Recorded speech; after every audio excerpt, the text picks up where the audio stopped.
Welcome to a gloomy grey day here in Essex, and we have two activities to do today.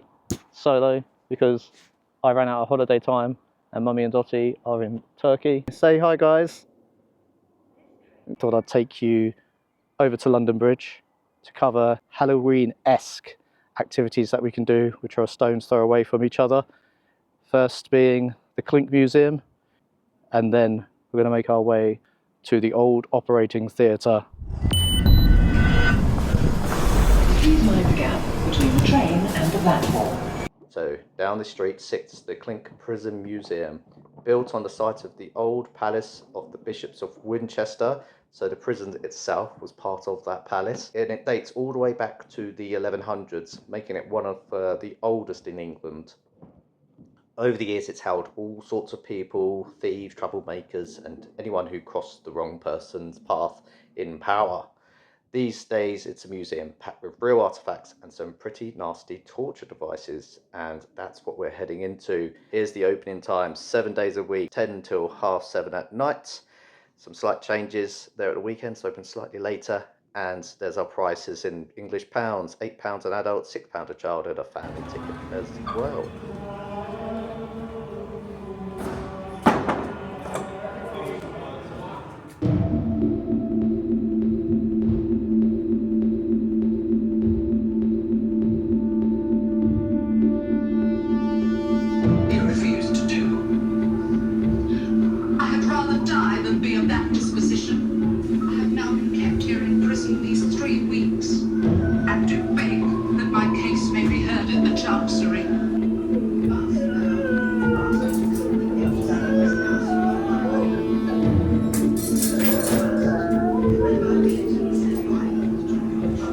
We have our first device of torture, the catch pole, used to manoeuvre prisoners around who weren't very obedient, and that was it's an original catch pole from the 16th century. And then we have the torture chair, again to restrain the prisoner so they can endure all the nasty things inflicted on them.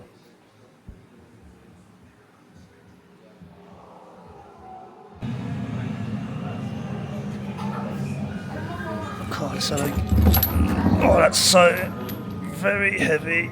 Oh. But this one, that's better. Now let's learn some facts about heads on spikes. These would have been the executed traitors. Of course, this is all fake. These would have been placed on London Bridge, a practice that started in 1305, and there would have actually been a keeper of the heads to look after them. Sometimes they dip them in tar to preserve them for longer. They worked as a great deterrent and warning to others for 350 years as well. The last recorded spiked head was in 1678 in London Bridge. There's definitely a lot more gruesome medieval torture devices, prison restraining items that you can learn about here. That's just two main things: the history of the building itself and the history of medieval prison. Thumb screws, also known as thumblekins. This truly nasty little gadget was used to crush the thumbs. Nice. Let's get your thumbs in there. No more thumb wars after that. His feet in the stocks there. It's looking a bit worse for him.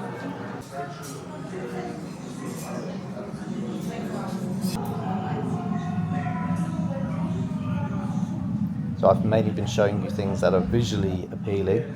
Like I said, there's lots to read here as well. And as we approach the end of the museum, there's a focus on the times through each period that the Clink prison was active, as you can see here from these newspaper headlines. And then there's a shift in the final room, which then just solely focuses on those famous criminals of the time as well.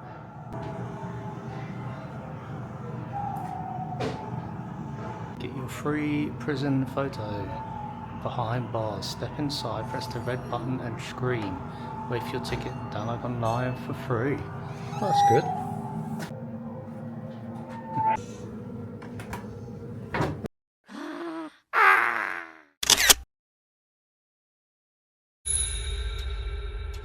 Now we move on over to the old operating theatre.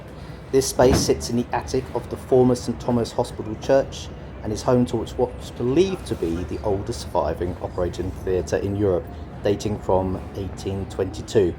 Now, as we enter the museum, you'll notice we have this narrow spiral staircase of exactly 52 steps. This staircase leads up to the museum's attic level, the original garret where herbs were stored and the operating theatre installed. Cool.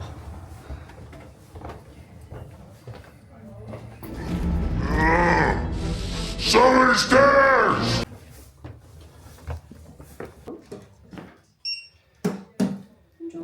It's worth noting that opening times are a bit different here, so it's Thursday, Friday, Saturday and Sunday from 10:30 a.m. to 5 p.m. Spectators would be encouraging and cheering on the surgeon as much as... yes, there would be quite a racket going on. As much as The patient was screaming. Yes, exactly. We're not going to completely hijack the tour guide's talk there, but here we are in the old operating theatre itself. And what's really wild back then, there was no anaesthetic, patients were completely awake, the only pain relief was maybe a swig of brandy and a few assistants holding them down. The surgeons had to work fast, we're talking full amputations in under 90 seconds, and it was basically a race against time and blood loss. And if it's not grim enough, these wooden benches around us, they would have been packed with medical students, up to 100 of them, watching every move. It was like a live performance, but a very messy one. The smell must have been awful. Just outside here of the operating theatre, we've got this incredible section filled with skeletons and preserved organs and muscle structures. It's basically the anatomy display they would have used. This is where you get to really see how the medicine was taught back then, not through textbooks, but through the real thing. Students would have studied human anatomy using skeletons and actual preserved body parts. And here we have some leech pots. Doctors would actually keep live leeches in these pots ready to attach to the patients to draw out the bad blood. Pretty grim, but it was considered perfectly normal medicine at the time. The body is there, it's dead, it's lifeless, the flesh is stiff, and you can take your time cutting it open and finding it right. But that's no good if you're going to teach young doctors effective surgery in the days before snow had brought in anaesthetics. I did learn, which I thought was really interesting, is that the poison bottles used to have a little bell on them so that you'd know that you'd opened up some poison so you didn't make any mistakes. So we can continue to walk around the apothecary, lots of different items to look at and displays on medical history, but the whole building itself, what you visit, is quite small. So in total, just like the Clink Museum, no more than an hour is a sufficient amount of time to spend here when planning your visit. Yeah, you don't want too much loss of blood, do you?